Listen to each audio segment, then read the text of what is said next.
Guys, let's review a few important terms for the California real estate exam, salesperson edition, and also the broker exam. So these terms are really important to know. We have them on our website at californiarealestatelicensschool.com, along with a lot of practice tests and just terms that you can see. You can review like flashcards.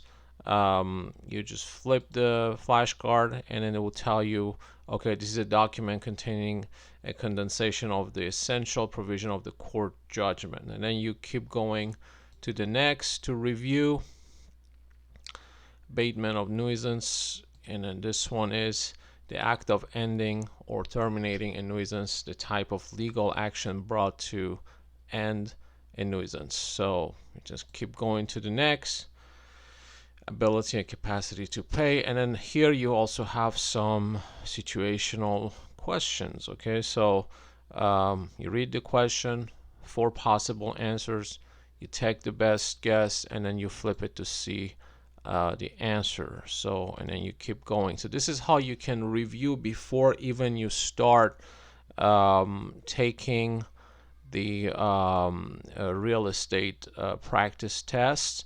And then the practice tests are scored. So yeah, before getting into it, review a few of these terms, every day. Just kind of go through like a bunch of them, just to get yourself familiar with. Because a lot of these terms you're going to see them in the exam, and they will come in terms of questions, of course. This mechanic lien is very, very important. You're going to see multiple questions with that. One document which requires verification and recording for its validity. So yeah, it's definitely the mechanic lien. Yeah, so and remember, the mechanic lien is always somebody, is rarely an actual mechanic, but someone who has done certain job. It can be an electrician, it can be a carpenter, it can be somebody who has done some kind of improvement, constructions. They put a new roof or air conditioning or something that has added to the value of the property, some kind of work they did, and they were not paid properly according to the term of the contract. So then they went and they registered a mechanic lien, so eventually they'll be able to get paid. So this is very important, and you keep going to the next, and you just get yourself familiar with these terms before you attack these practice tests that are listed here. So yeah, let's watch some of these situational terms. This video is gonna be a few hours long, so just take your time with it. And then if you want to sign up for our test prep for the California real estate salesperson or broker, we provide both, and the website address is californiarealestatelicensschool.com.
Okay, today we're going to talk about the latest requirement for the California real estate exam, and what are the basically reasons for which they're going to refuse to issue a real estate license to you, and also the changes about the real estate license, the salesperson license.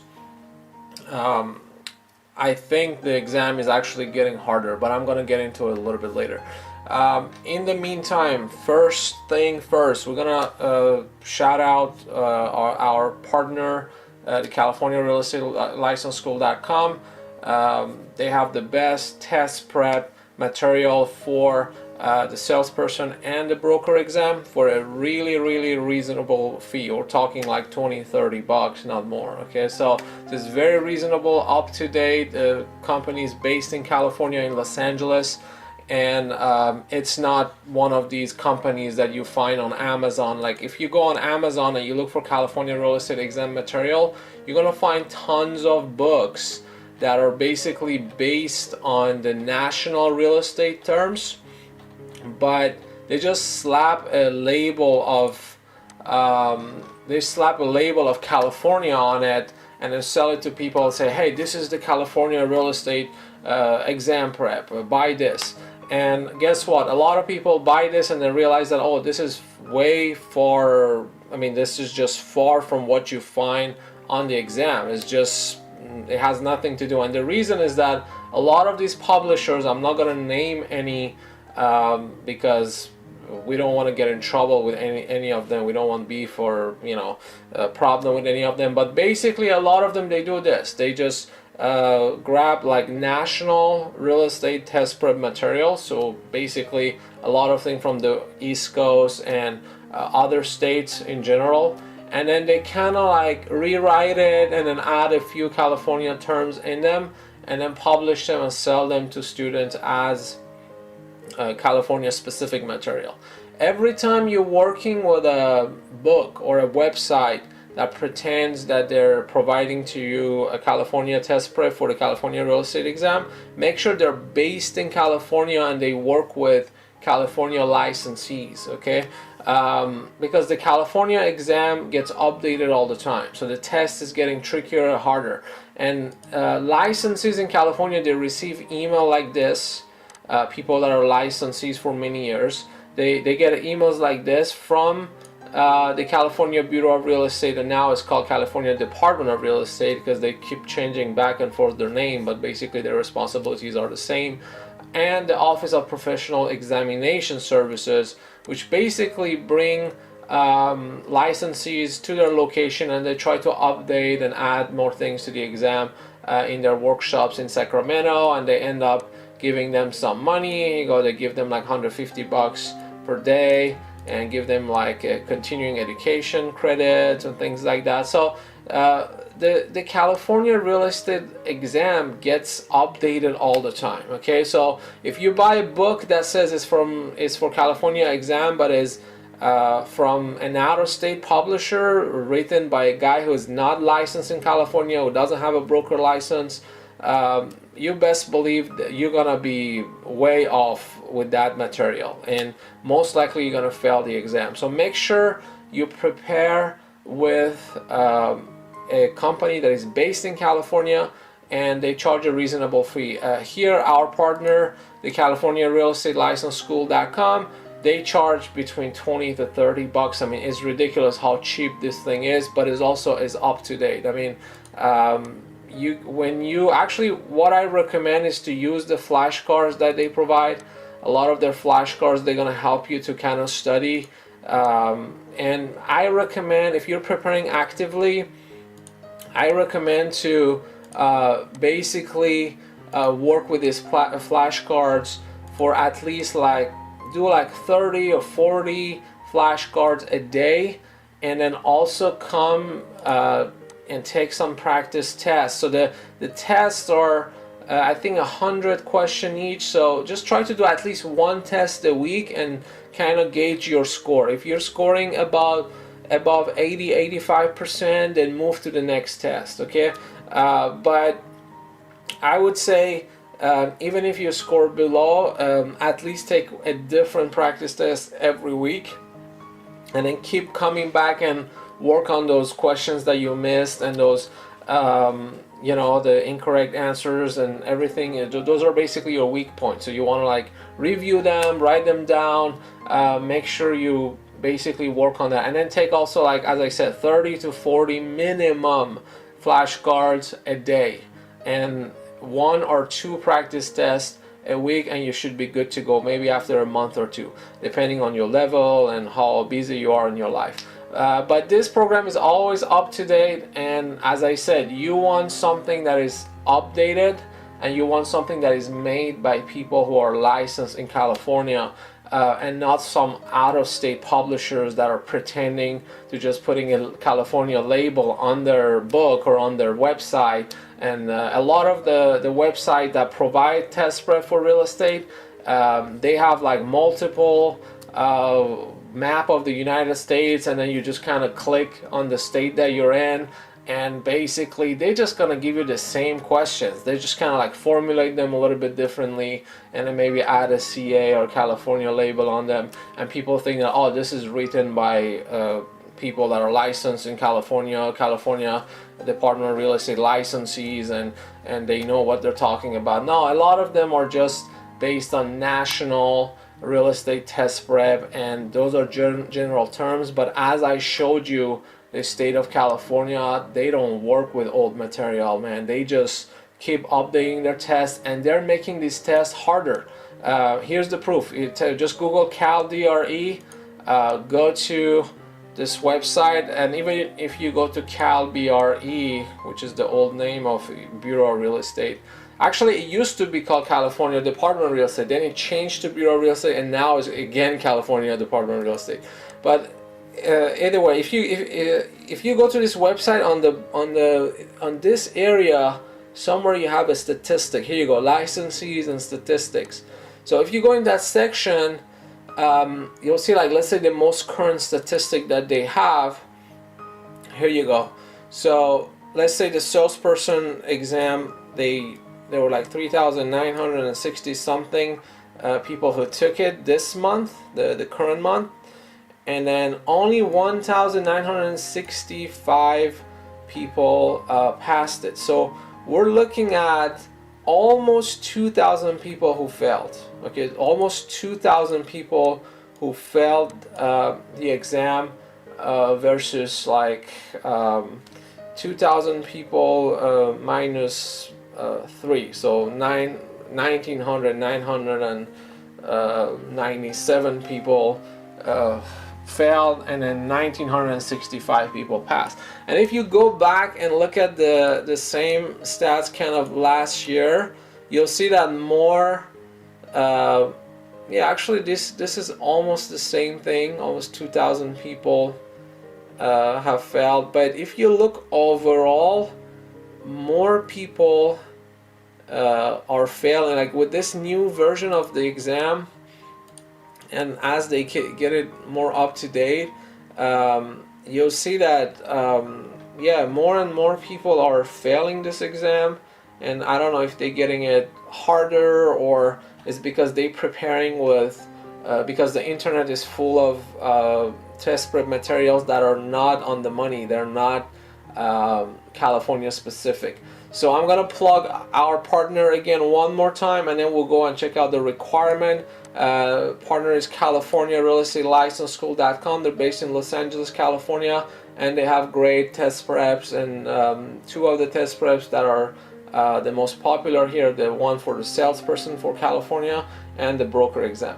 And as I said, they're very affordable. A lot of in-person test preps and crash courses for the exam, they cost somewhere, I've seen people paying $400, $500, $600 to basically go to these classes and just become familiar with the terms of real estate. You don't need to burn that much money, okay, for a test prep to get ready for the California real estate exam. You can spend $20-$30 with a website like this that is up to date, and they'll get you ready. And just take like 30 to 40 flashcards a day, study them.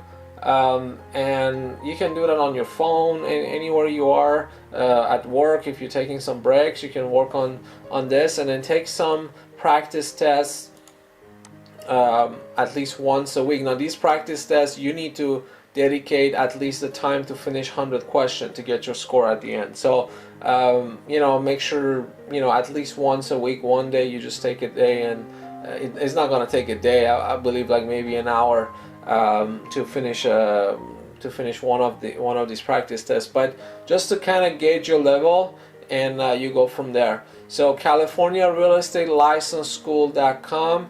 Make sure you check it out. Okay, so now the license requirement for the real estate license salesperson in California.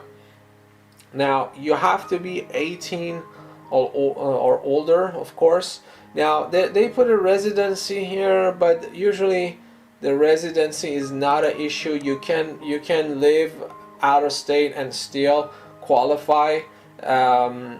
It does say that residency in the state is not a requirement to become licensed, and California has no reciprocity program with any other state. So if you're licensed in another state, they're not going to issue you a license here in California. You're going to have to qualify, you're going to have to take the courses, and you're going to have to basically apply and take the exam. Now the thing is that as always, as a salesperson, you have to have your license under a broker. So here it says if you're getting your salesperson, then if you want to do some business in California, you need to be actively licensed under a broker in California, a broker that is engaging in business in California. So it cannot be a broker that is out of. So, and then sorry about that. The next thing is that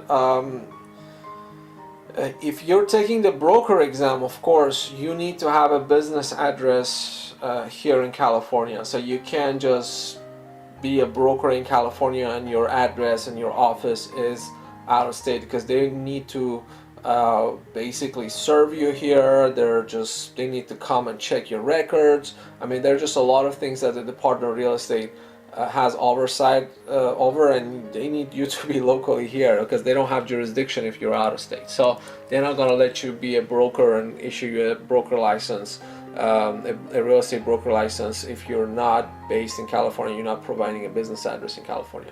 So keep that in mind.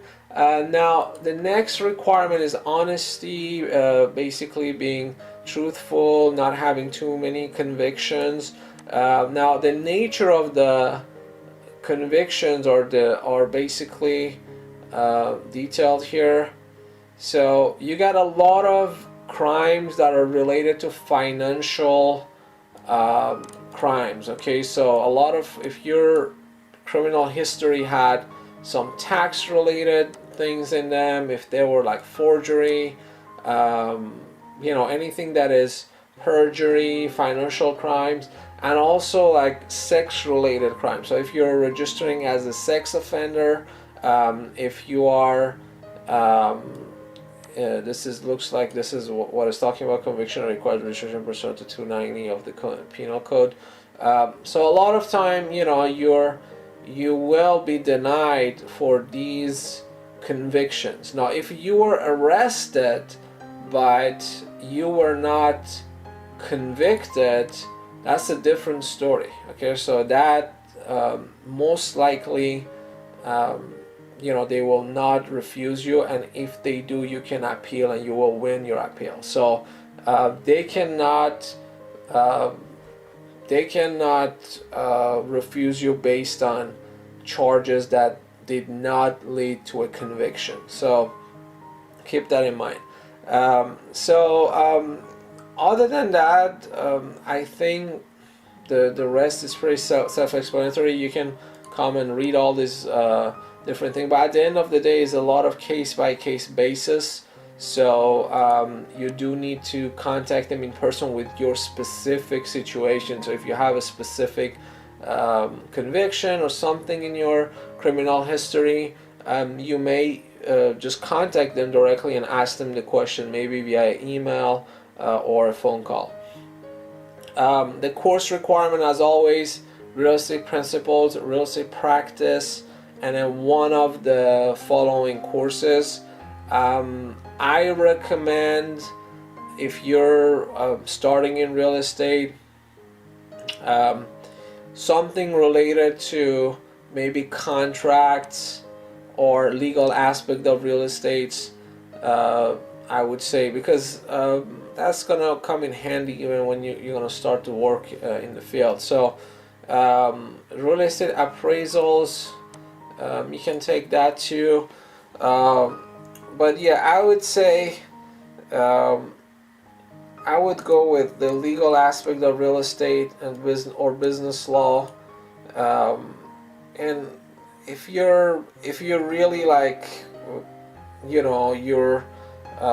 you think that you're gonna extend your business to like mortgage loans and things like that, then you can also go with mortgage. But I think depends on your level of, like, if you're like really good with computers, I think this course is gonna be super easy. Like, this is gonna uh, this is gonna be one of the easiest one if you're like good with basic computer usage and software and stuff like that. So but I would say, yeah, if out of all of this, what really is going to help you is the legal knowledge of real estate. So I would go with either this or that, because it's just practical knowledge. Okay, so that's basically it.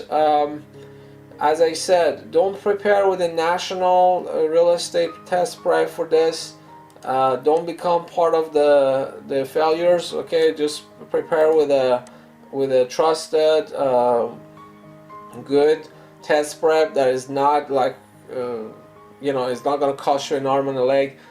These guys, California Real Estate License School.com, as I said, 20-30 bucks, very cheap, affordable, and up to date, and California based. So you want the test prep to be up to date, you want the test prep provider to be in California, and you also want to avoid too expensive. Like, we do have some places in California that you can basically go in person and sit, and it's provided by this big name brokerage. Okay, so these brokerages that I would not name, but all of them, you can count them in one hand. Okay, and they provide some California crash courses, but you really don't need them. It's just gonna be burning your money. You can prepare for very cheap on this website once you're signed up with them, and you can take and pass the test as long as you're focused on the right material. Now, once you have your license, once you are licensed, and you can come here and verify your license, and you'll see your name popping here, then you will need to learn how to develop business. Okay, because a lot of people in California or other states, when they're jumping to the real estate, they think that, okay, I'm gonna get my license and that's it, I'm gonna be successful. But there's way more to it than that. Okay, so what you're gonna learn before you get the license is a lot of general like knowledge about how the real estate transaction works, how you have to disclose everything. Like, disclosure is always huge in real estate. Okay, so how there are some basically specific technical things about how a contract is established, or what is a party, what are the parties of a contract, what's going on, who is the beneficiary, who is a trustee, who is a trustor, who is, you learn those terms and you kind of get the picture of what's going on. But once you have your license, a lot of and you're signed up with a broker, a lot of these things are automatically handled. Okay, so you have TCs, transaction coordinators, you have like escrow officers, you have like a lot of people that you're gonna be working with, that they will take care of all that. So you need to focus on generating leads, picking up the phone, door knocking, meeting people, giving your business cards away. You need to be focused on actually bringing business, and then a lot of these things will be automatically handled as you generate business. But it's good to know them, and that's why you have the continuing education requirement. So every time your license is about to get expired, you're gonna have to take those continuing education courses to be able to renew your license. So that kind of keeps you up to date and keeps you fresh, with all the latest requirement and what is required from you as a licensee. If you have any question, feel free to drop a comment here on this video. Again, it's not a difficult exam. You don't need to spend $400, $500, $600 for preparing for it. You can sign up on a website like this really cheap for 20, $30 and get a good preparation online and then prepare for it, and you can get it done. The test is getting updated. As I showed you, there are a lot of updates that goes to the real estate test in California. So you don't want to work with a company that has written a material that is from 1960s or even from 2000, and they pretend that, oh, it's a new thing, we updated it. But when you look at their past published material and what they're putting out, like let's say for 2019, is almost the same material. Well, guess what? If you prepare with that kind of books, you're gonna fail. You're gonna be part of the unfortunate failures. Like out of like 3,900 or almost 2,000 failed, and 1,900 and something have passed the exam. And then and you see, like, constantly this statistic kind of repeat itself. Okay, so you do have a lot of people that don't prepare right, and they prepare with the wrong material, and when they go and then when you have the right material, let's say you signed up to this website and you have access to the premium paid section of it, you still have to dedicate some time. I mean, doing like 30-40 flashcards every day, it's gonna take some time, so you're gonna squeeze in the time to get ready. Okay, so don't rush into taking this test. Give yourself enough time. Take the practice tests, try to retake them again, read your wrong answers, learn from the correct answers, and just build up your skills, build up your knowledge.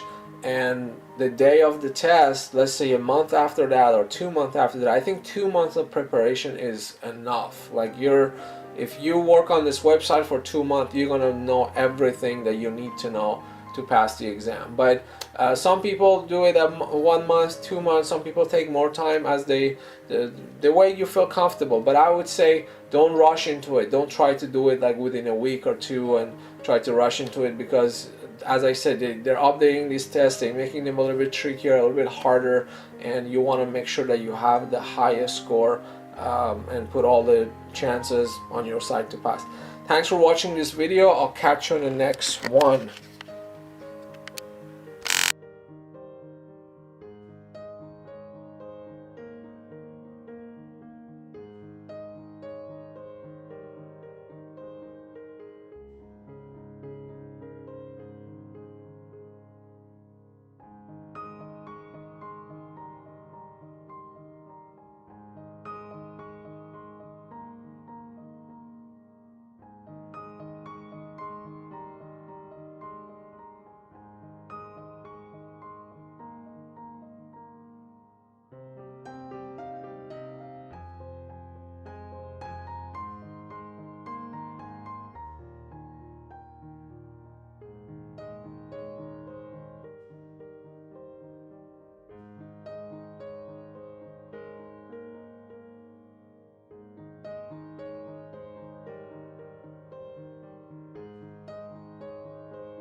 All right, guys, 5 questions that you will see this year in your real estate exam to get your real estate license as a salesperson or as a broker. These questions are very well written, and we see them really often in California. This is example from our website here, our partner website, CaliforniaRealEstateLicenseSchool.com, and you can access these practice tests there for a small fee. And these tests are basically updated throughout the year and just kept up to date with the latest changes in the real estate law and different things that you're going to be basically asked about during the exam, during the state exam for the salesperson license and the broker license. Okay, first question. This is very common question. Let me try to zoom on this. Oh, that's a big. Okay, so basically, where is the money for like the home loans in real estate comes from? Like, where are they? Like federal bonds, or are they government bonds? And basically the correct answer, as you can see here, is individual savings accounts. Very common question. Now let's move to the other one. Now in this question, you're gonna have multiple questions like this where they trying to test you and find out if you understand under California law if who is a minor and who is a person that is considered adult. And if they enter property purchase agreement or even a lease, any of these are like legal contracts. So you might see a question like this might talk about a 1-year lease or a 3-year lease, or like a purchase agreement, or even like a property listing agreement, and the exclusive right to sell for an agent. Any of these papers that are signed by a minor legally is invalid. Okay, unless if the minor is married or emancipated. If they're married or emancipated, then it's a different story. We're not gonna get into like all the legal details of that, but just understand that if you're under the age of 18 and the question is telling you the person is unmarried, or if the person is not emancipated, then you know that this was not a valid contract, because in a legal perspective, a person that is under the age of 18 does not have the mental capacity to basically understand fully the contracts and basically legally agree to it. So even though that person can be like really high IQ and they can be a genius, and academically they can have like a PhD at the age of 17, regardless of that situation and regardless of how smart that person is, legally speaking, if this case goes to the court, the law says that the person was under the age of 18, or it was a minor that was not married, or that was not emancipated. So basically the contract is not valid, and they can cancel that contract and win in court. So just keep that in mind. This question, or different the variety type of question like this, like they're gonna change it a little bit. Okay, they might, as I said, they might rephrase it, change the age. Instead of 17, they would say 16, or almost 18, like 17 and a half, but it's still under the age of 18. So just don't fall for those. Another question that you see a lot during the different version of the real estate test is this question that refers to basically what are the tax deductions. Okay, so if you're just understand that if anything that has to do with fixing something wrong with the property, a real property or a personal property, cannot be itemized as a deduction. Okay, so it has to be some kind of interest in a home loan or student loan, or even some section of your car, there is a portion of your car registration fee that is not an option here in this question, but just for your information, a portion of your car registration fee that you pay to, like, let's say to the DMV in the state of California to register your car, that portion that is specific and usually is defined on the bill, on the itemized bill that is basically given to you by the DMV, that portion of that amount can be itemized and deducted. Okay, but if, like, let's say your car breaks down, or your garage door is broken, or your wall breaks, or your bathroom starts to leak and the pipes in the plumbing goes down and breaks down, and you have to have a plumber come and spends thousands of dollars to change the plumbing and the pipes and all that, none of that is going to be considered a valid deduction in terms of taxes. So understand that just the real property taxes, charges on student loans, some kind of some portion of your car's registration fees with the state and the interest home loans are deductible. Moving on to the next question. Okay, this is a very simple, tricky question. Understand that the real estate law and regulations in California, it does not come from the penal code, from the, it's the business and professions code. Okay, so, you might get tricked with different,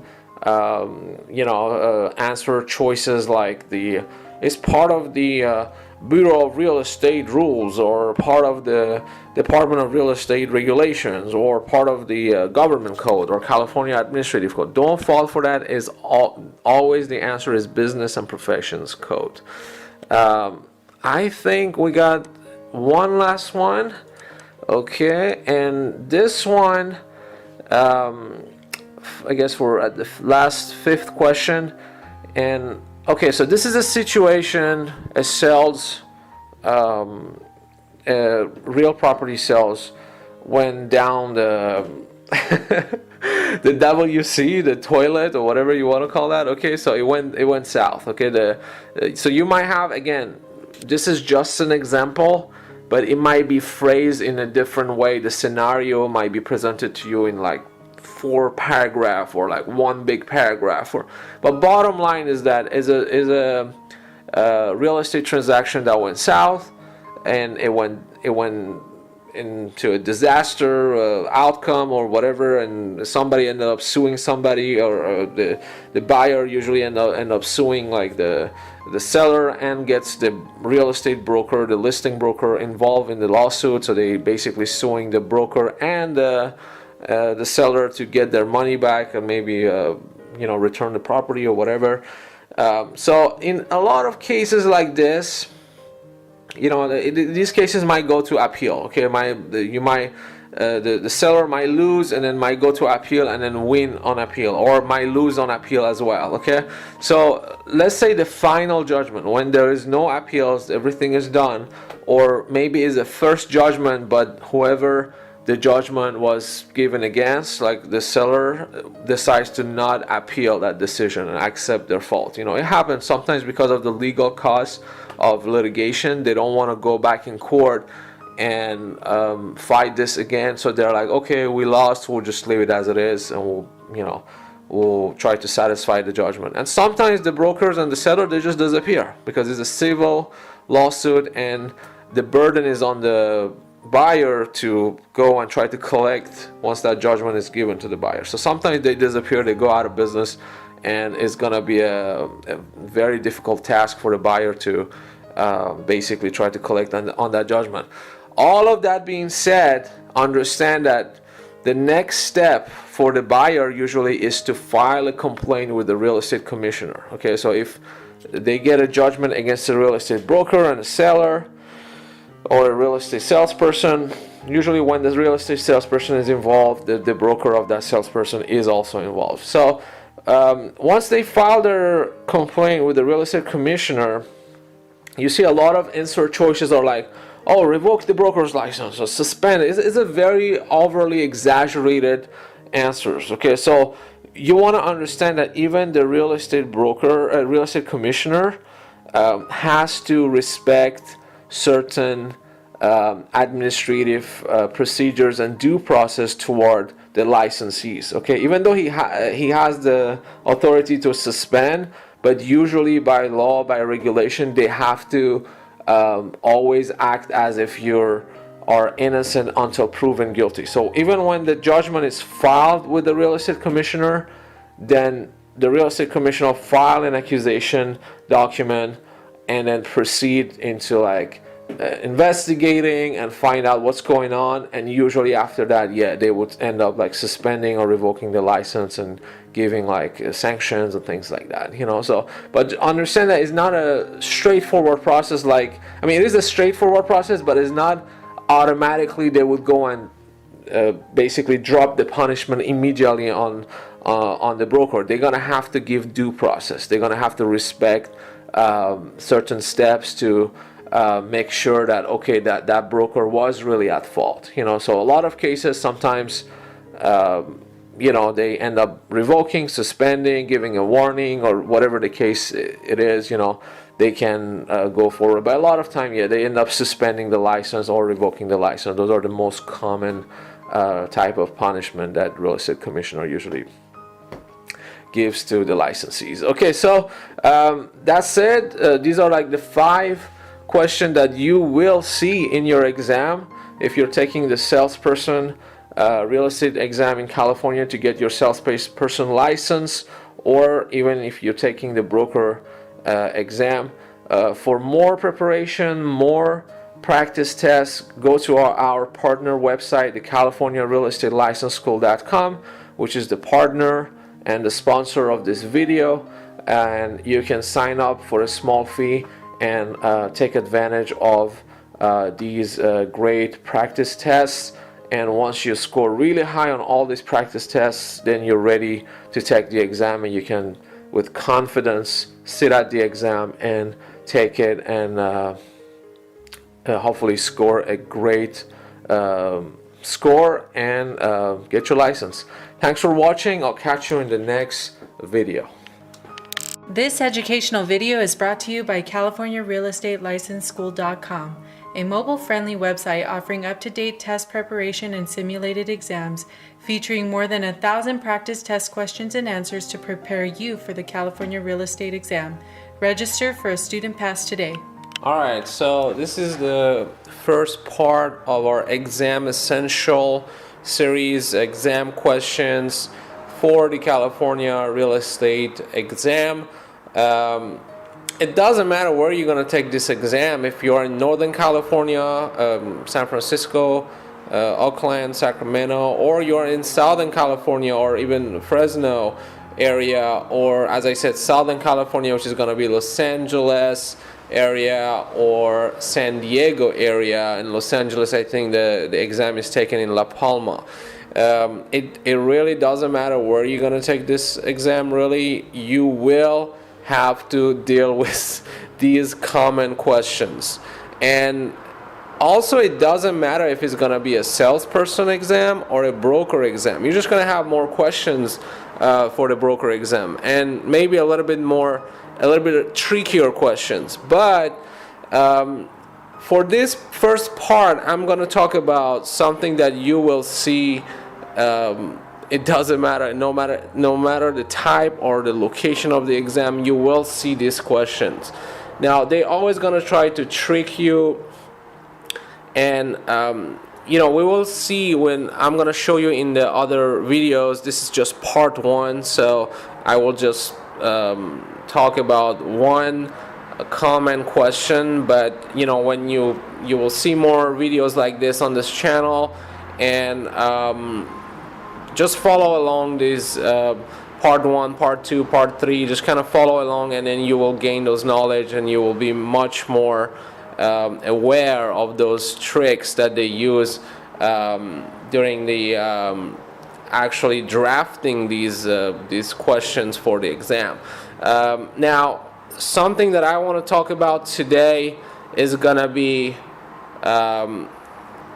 eminent domain, escheat, and adverse possession. Now, I'm sure a lot of you guys know already your this definition if you're already studying for the exam, but understand the difference between these three terms, because they will trick you. They will come up with question at the exam that, let's say, the question is about adverse possession, but all the answers are about escheat and eminent domain, and then you have only one last option and it says none of the above. Well, guess what? If you know your definition, you know that the question is about adverse possession, and everything that is about escheat and eminent domain is irrelevant, so the right answer would be none of the above.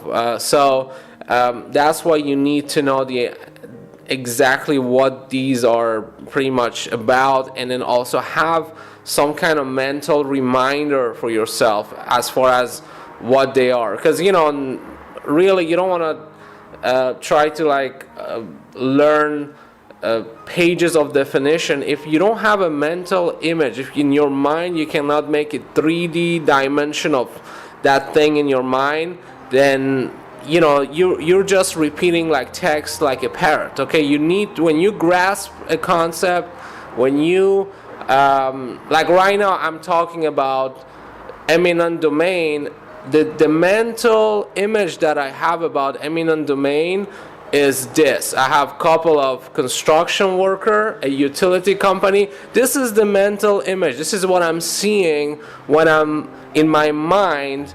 I'm not telling you, but I'm just kind of sharing my deep thoughts with you. Now, I know exactly what eminent domain is, but when I'm drawing the eminent domain 3D image of it in my mind, this is what I see first. Okay, I see these guys working on some kind of main line, utility companies. It can be a water main line, it can be a gas line, it can be a sewer line. It doesn't matter. This is what I created for myself, and I want you to create for yourself that 3D mental image that pretty much confirms that you understand what that definition means. So, eminent domain, what is it? Basically, the government. Now, this website gives you a lot of details about what eminent domain is, and you can see this is a website that is eminentdomainlawcalifornia.com and tells you the process. You don't need to be an expert of eminent domain, and you don't need to know everything that is on this website, okay?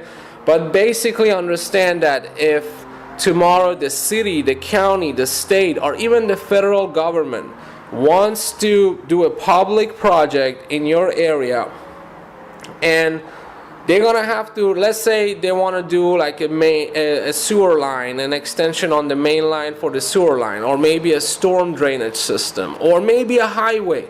It doesn't matter. It's gonna involve construction. It's gonna be supposedly it's gonna be for the good of the community or for the public benefits, and they're gonna have to go through your property, through your private property, your home, your land, whatever the case is. So they're gonna have to pretty much force you to sell that property to them, so you don't own that property anymore, and the government owns that property, so then they can proceed with their public work.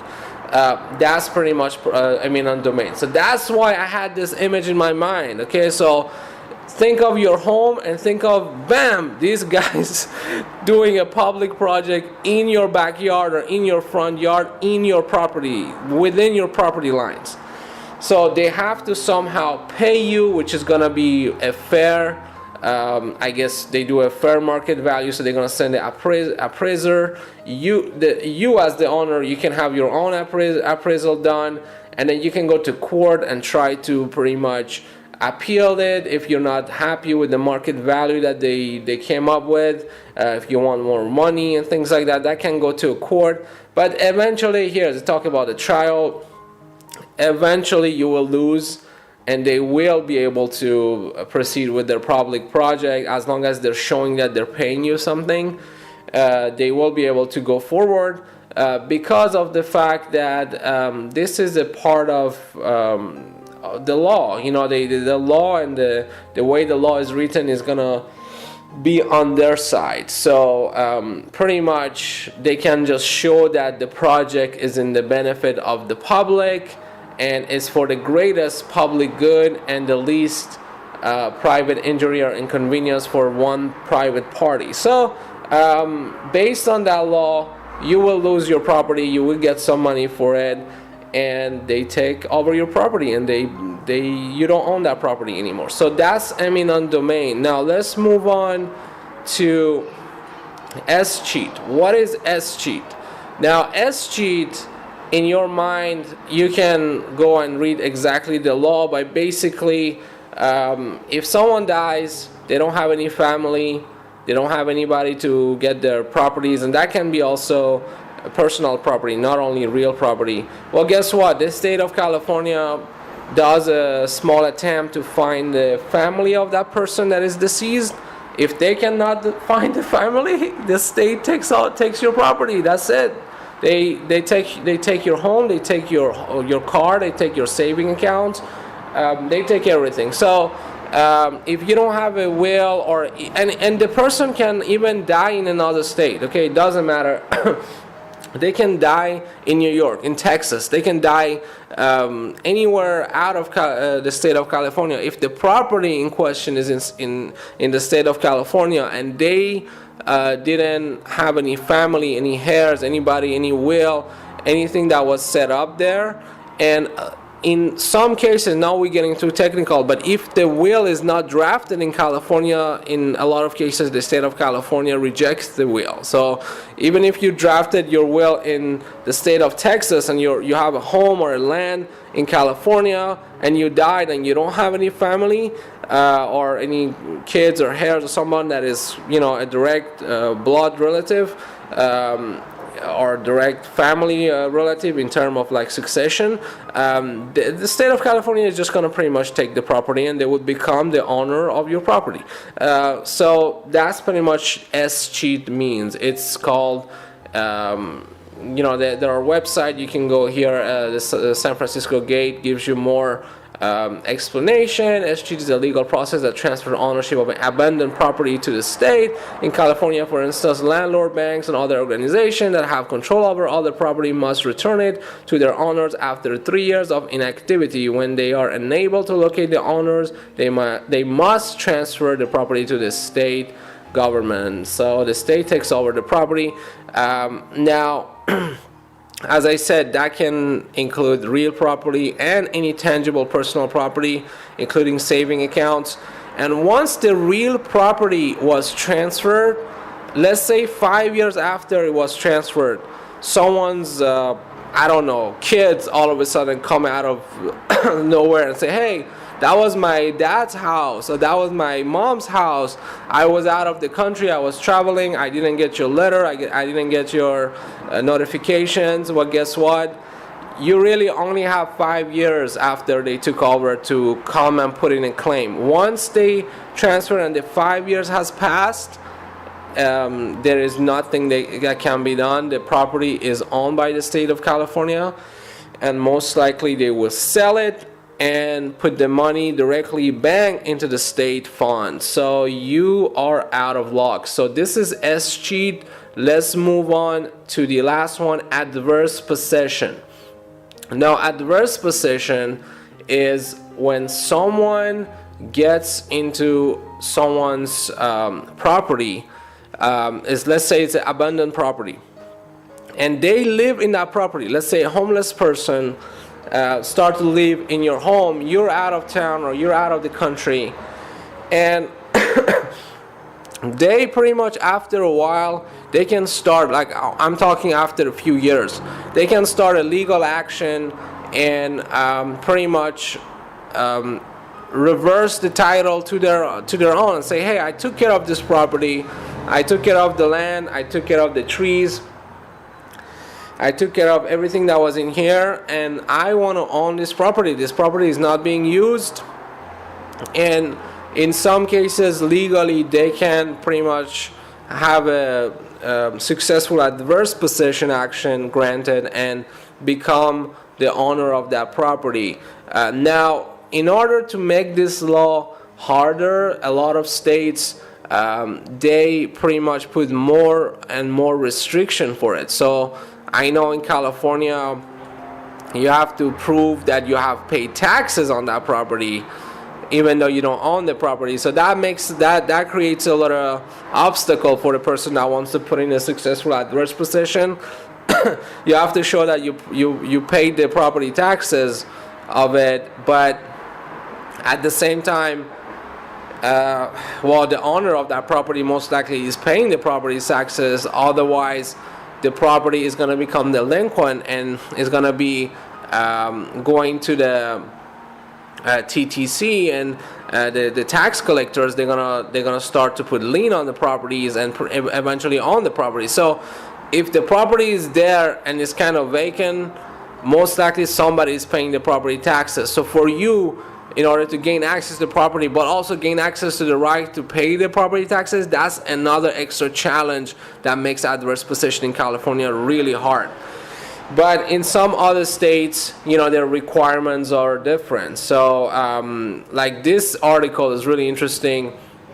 It talks about a homeless guy who got into a $2.5 million Florida mansion, and now he's putting legally an adverse possession with the with the court there, and the police can't do anything. Look at this article. A $2.5 million South Florida mansion has been taken over by a crafty squatter, and the police are powerless to order an eviction.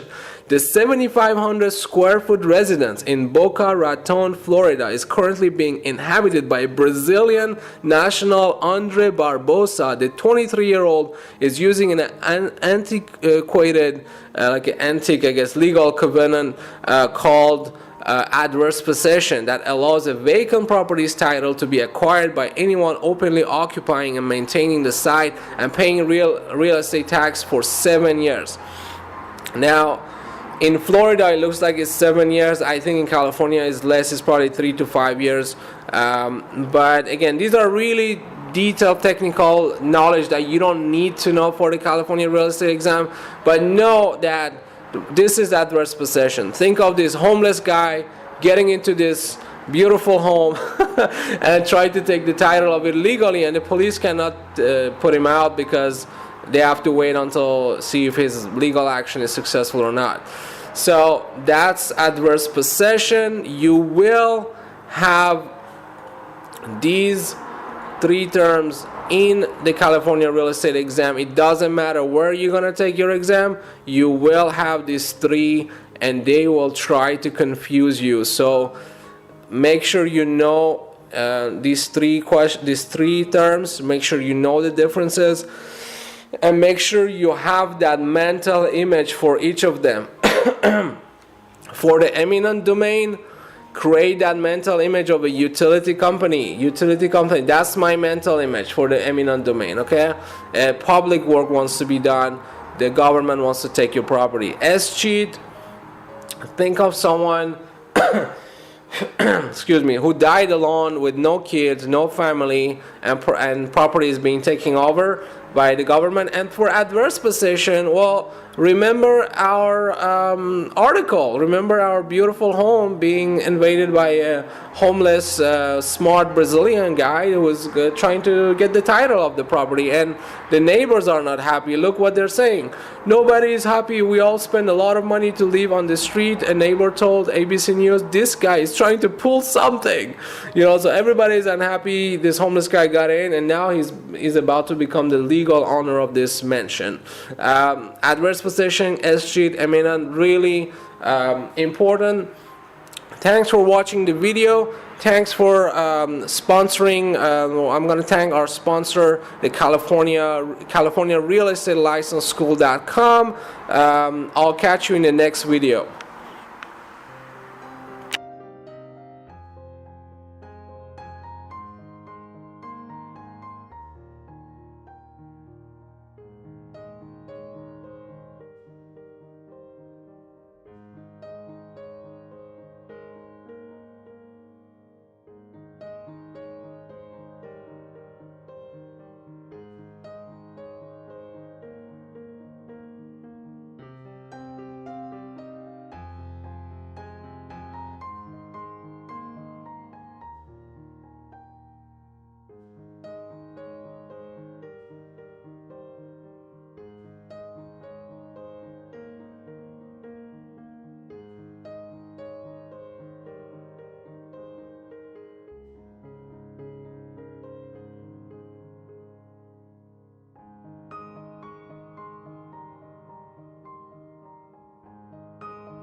All right, guys. If you want more in-depth test prep and practice exam, don't forget to come to our website. You can sign up for a test pass, and you can, depending on the length of your preparation. Some people they just need 2 months. Some people they want to take their time, and then some people they don't know, they haven't even scheduled their exam. So those people sometimes they take a year of subscription, but you don't really need always a year. Okay, you can prepare for the California real estate exam salesperson for about 2 or 3 months. So also something that they will ask you during the test, it will come as a question. So it's kind of weird, but the current requirements. So these requirements sometimes they change. So you need to know these requirements not only because of you gonna be in the process to actually apply for your license, but they will formulate question in the exam asking for, let's say, which one of these are optional requirement for courses that you can take for your license, and they will be listed, and they will put like a fake one in there. And so just know, if you are going for a salesperson, know all the salesperson requirement in term of age, in term of the courses that you need, and then also continuing education. So anything that talks about continuing education, I believe here it will be in the exam. So